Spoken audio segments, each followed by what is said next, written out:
اچھا جی، امریکہ نے 75 ممالک کی لسٹ شائع کی ہے، جس میں بدقسمتی سے پاکستان بھی ہے۔ اب ہوگا یہ کہ ان 75 ممالک کے جو شہری ہیں امریکہ کے اندر residency, permanent residency, green card وغیرہ، سیٹلمنٹ وغیرہ نہیں اپلائی کر سکیں گے جنوری سے۔ ٹرمپ صاحب کہتے ہیں، امریکی انتظامیہ کہتی ہے کہ یہ جو ممالک کے شہری ہیں نا، یہ امریکہ کے اوپر جب یہاں پہ آتے ہیں تو امریکہ کی امارات حاصل کرتے ہیں۔ ان میں سے پاکستان کا جو نمبر ہے، یعنی کہ جو پاکستان میں سے 40% لوگ جب امریکہ میں سیٹل ہوتے ہیں، 100 میں سے 40، تو وہ امارات لیتے ہیں۔ اس وجہ سے ٹرمپ کو غصہ تھا، اسٹیبلشمنٹ ان کی جو وہاں پہ گورنمنٹ ہے اس کو غصہ تھا، انہوں نے پابندی لگا دی ہے۔ بدقسمتی سے ہمارا ملک بھی بیچ میں شامل ہے۔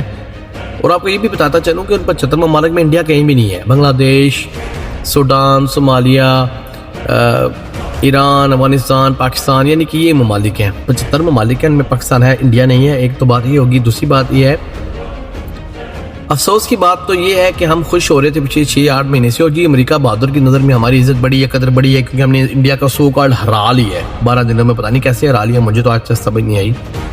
ہم نے ان کو ہرا دیا ہے، تو امریکہ کی قدر نظر میں ہماری قدر بڑی ہے، پوری دنیا کی نظر میں قدر بڑی ہے۔ یہ قدر بڑی ہوتی ہے، ہم جا کے ان کو اپنے ریئر ارتھ نوادرات دکھا رہے ہیں کہ ہم سے خریدو، اپنا بھی بھلا کرو، ہمارا بھی بھلا کرو۔ آج تک تو امریکہ نے ہمارا ویسے بھلا کیا نہیں ہے۔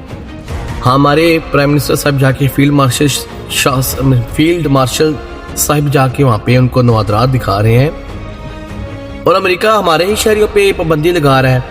اب بندہ پرائم منسٹر صاحب سے پوچھے کہ آپ کو یار یہ ہماری پالیسی چل رہی ہے کہ یار ہمارے شہریوں کے اوپر پابندی وہاں پہ لگا رہی ہے۔ میں ایک اور آپ کو بات بتاتا جاؤں، اس پابندی میں صرف سیٹلمنٹ کے لوگ شامل ہیں، مثلا جس کو خود سیٹلمنٹ چاہیے، جس کی ماں باپ کو چاہیے، بیوی بچوں کو چاہیے، وہ لوگ شامل ہیں۔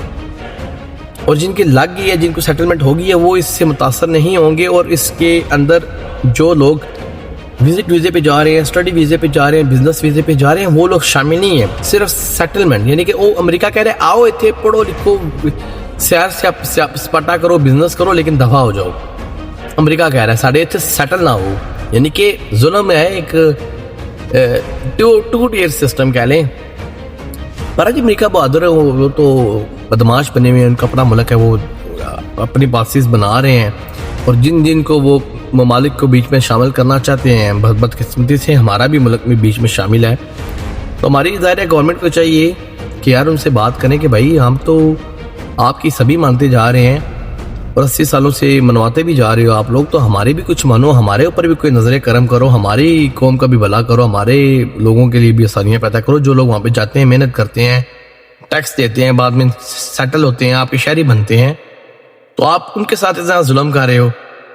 بہرحال جی شاید ہماری گورنمنٹ کی ترجیحات میں یہ چیز شامل ہی نہیں ہے کہ ہماری قوم کے حق میں کوئی قوم کی بھی بات کی جائے۔ اگر ان کے ترجیحات میں یہ شامل ہوتا تو بجائے کہ اس کو نوبل پیس پرائز کے لیے نامزد کرنے کے لیے، جبکہ وہ فلسطینیوں کا قتل عام کر رہا تھا ٹرمپ، بجائے یہ کہ وہ ملک جس نے حملہ کیا ایران کے اوپر، اور ابھی بھی پال توڑ رہا ہے اسرائیل کے ساتھ مل کے، اس کے صدر کے لیے ہم نوبل پیس پرائز نامزد کریں، جس کی کوئی ضرورت بھی نہیں تھی سلوچ فرائی کرنے کی، لیکن ان کو بس پتہ نہیں کیا ضرورت آن پڑی کہ اس کو نامزد کر دیا۔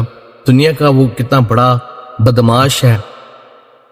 بجائے کہ ہم اپنی ملک و قوم کی آواز اٹھائیں، اپنی بیٹی کی عافیہ صدیقی جو وہاں پہ ابھی بھی قید ہے، اور جب پتہ نہیں ان لوگوں، یہ ہمارے پرائم منسٹر صاحب ہیں، جو ہمارے فیلڈ مارشل صاحب ہیں، وہاں پہ جب گئے ہیں ٹرمپ سے مل رہے ہیں، تو پتہ نہیں ان کے ذہن میں کبھی آیا بھی تھا اس ٹائم یار ہماری ایک بیٹی بھی اسی ملک کی کسی جیل میں قید ہے، اس کے ساتھ کیا کچھ نہیں ہو رہا؟